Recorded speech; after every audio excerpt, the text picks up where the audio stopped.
Co-presented by Vimal. बोलो जुबान केसरी. उद्धव ठाकरे यांचं नागपुरात रामरक्षा आंदोलन. अयोध्येमधील राम मंदिर दान चोरीवरून ठाकरे आक्रमक. मंदिर परिसरामध्ये शिवसैनिकांची मोठी गर्दी.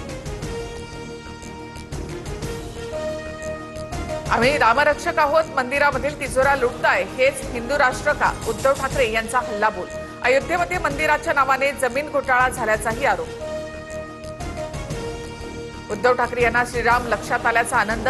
रामाकडे परत गेल्यामुळे त्यांचं अभिनंदन. ठाकरेंच्या रामरक्षा आंदोलनावर मुख्यमंत्री फडणवीसांची टीका.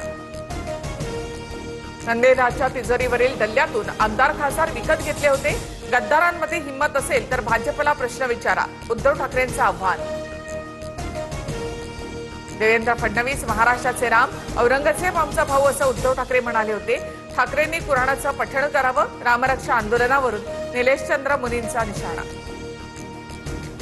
उद्धव ठाकरे यांच्या रामरक्षा पठणाला नवनीत राणांकडून हनुमान चालीसा पठणानं उत्तर. अमरावतीमधील हनुमान गढीवर नवनीत राणांकडून हनुमान चालीसा पठण.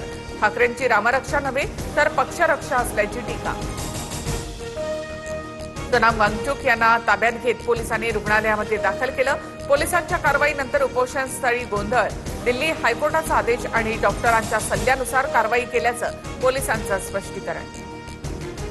सनाम वांगचुक यांना पोलिसांनी ताब्यात घेताच अभिजित दिपकेंचं आमरण उपोषण सुरू. 20 जुलैचा संसदेवरचा मोर्चा सुद्धा निघणार. जंतर मंतरवर दिपकेनं अश्रू अनावर. जंतर मंतरवरील उपोषणस्थळी अभिजित दिपकेंवर शाईफेक. आंदोलनकर्त्यांशी संवाद साधताना एका अज्ञात महिलेनं दिपकेंवर शाई फेकली.